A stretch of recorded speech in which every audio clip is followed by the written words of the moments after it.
ये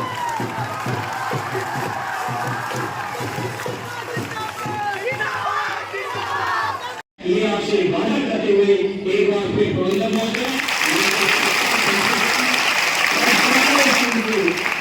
गाजीपुर में भव्य तरीके से जो है आज आपका दौरा रहा, तो इस दौरे के बारे में जो है सर।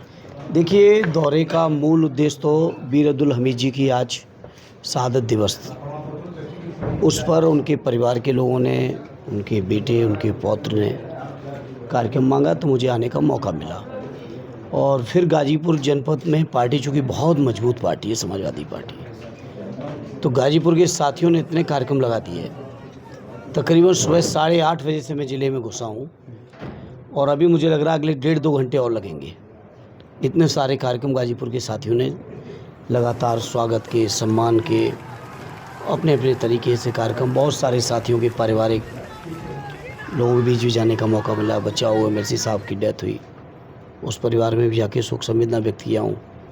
यहाँ भी बैठा हूँ राजकुमार जी के यहाँ, और भी कई साथियों के यहाँ भी जाना बाकी है। जिस तरीके से सर आज गाजीपुर का दौरा रहा, ये सवाल आप गाजीपुर में आए तो ये लाजमी है, यहाँ के जो किसान हैं खाद को लेकर काफ़ी ज़्यादा जो है धरना भी देखने को मिला, और यहाँ के किसान जो खाद को लेकर बहुत परेशान हैं। देखिए, गाजीपुर की तो गाजीपुर के साथ साथ पूरे उत्तर प्रदेश के किसान परेशान हैं। सरकार सो रही है। सरकार केवल जब जागती है तो भाषण देती है किसानों की आमदनी दूनी कर देंगे या हो गई। इसके अलावा किसानों की आमदनी बढ़ाने के लिए कोई काम नहीं कर रही है। सो रही है उत्तर प्रदेश की सरकार। किसान बहुत परेशान हैं। खाद के नाम पर तकरीबन सभी ज़िलों में लाठियां चल रही हैं, मिल नहीं रही है, ब्लैक हो रही है, DAP नहीं मिल रही है, यूरिया नहीं मिल रही है। इसी तरह से हर तरह की समस्याएं किसान भी झेल रहे हैं, नौजवान भी झेल रहे हैं, व्यापारी भी झेल रहे हैं, मजदूर भी झेल रहे हैं, बेरोज़गार भी झेल रहे हैं। हर व्यक्ति समस्या से परेशान है इस समय। जिस तरीके से सर बीते जो है कल राष्ट्रपति का उपचुनाव का जो है सांसदों ने मतदान किया, जो है NDA के प्रत्याशी के पक्ष में गया, तो इसको लेकर क्या कहेंगे? वही खबर आ रही है कि जो है 14 सांसद जो है क्रॉस वोटिंग किए विपक्ष की। नहीं, मुझे तो लगता नहीं कोई क्रॉस नहीं किए। हाँ, कुछ सांसदों के इनवैलिड ज़रूर हुए हैं। और जहाँ तक उनकी जीत का सवाल है, ये सही है कि संख्या उनके पास पहले से थी।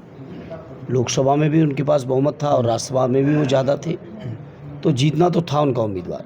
लेकिन विपक्ष ने एक मजबूती के साथ जो चुनाव लड़ा, ये दिखा दिया कि भारतीय जनता पार्टी के हर फैसले को विपक्ष स्वीकार नहीं करेगा। और देश के लोकतंत्र को बचाने के लिए, संविधान को बचाने के लिए, जो देश की हमारी धाती है, जो लोकतंत्र की परंपरा है, उसको बहुत मजबूती के साथ निभाने का काम विपक्ष के लोग कर रहे हैं। और आपने देखा 300 वोट पड़े हैं जी विपक्ष के उम्मीदवार आदरणीय सुदर्शन रेड्डी जी को। कांग्रेस के नेता राहुल गांधी का जो है रायबरेली में जो है अपने जो है संसदीय क्षेत्र में गए थे, तो बीजेपी के लोगों के द्वारा गया काफिले को अब काफ़ी विरोध करने का जो है ये मामला आया। ये तो पहली बार देख रहा हूँ कि सत्ता पक्ष के लोग रोकने की कोशिश कर रहे हैं। ये काम तो विपक्ष के लोग कभी किया करते थे। इसी से अंदाज़ लग रहा है कि अब विपक्ष बहुत मजबूत हो चुका है, कि अब सत्ता पक्ष के लोग सड़कों पर धरना दिए रहे हैं, वहीं दे रहे हैं और भी कई जगह दे रहे हैं, रायबरेली के साथ साथ में। तरीके से जो है आप लोग SIR के मुद्दे और वोट चोरी के मुद्दे पर आक्रामक रहे। इस तरीके से दिल्ली में जो है आपके द्वारा और जो है अखिलेश यादव जी के द्वारा बैरिकेडिंग डाका गया, तो क्या स्पष्ट संदेश है 2027 का अपने कार्यकर्ताओं को जो स्पष्ट संदेश दिया गया संघर्ष के लिए? क्या नहीं, संघर्ष के रास्ते पे तो समाजवादी हमेशा रहे। और आदरणीय राष्ट्रीय अध्यक्ष जी के बारे में मैं ये कह सकता हूँ, जब जब उनको रोकने का प्रयास किया जाएगा तो राष्ट्रीय अध्यक्ष जी फिर कोई भी उन्हें बैरिकेड रोक नहीं पाएगा। जयप्रकाश नारायण इंटरनेशनल सेंटर लखनऊ में भी उनकी जयंती के अवसर पर राष्ट्रीय अध्यक्ष जी जाना चाहते थे, रोकने की कोशिश हुई, तो आपके सामने वो भी सूचनाएं होंगी, माने वीडियो होंगी, फ़ोटो होंगी। 12-14 फीट ऊंची भी दीवार को कूद के गए थे।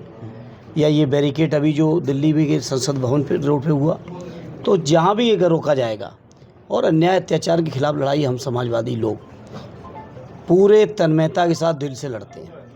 कोई भी हम लोग रस्म अदायगी की लड़ाई में नहीं करते। पूरी जहाँ तक लड़ने की आवश्यकता होगी वहाँ तक लड़ेंगे। 2027 के विधानसभा चुनाव को लेकर आपका क्या दावा है सर? 100% समाजवादी पार्टी की सरकार ही नहीं बनेगी, बल्कि एक तरफा बहुमत की सरकार बनेगी।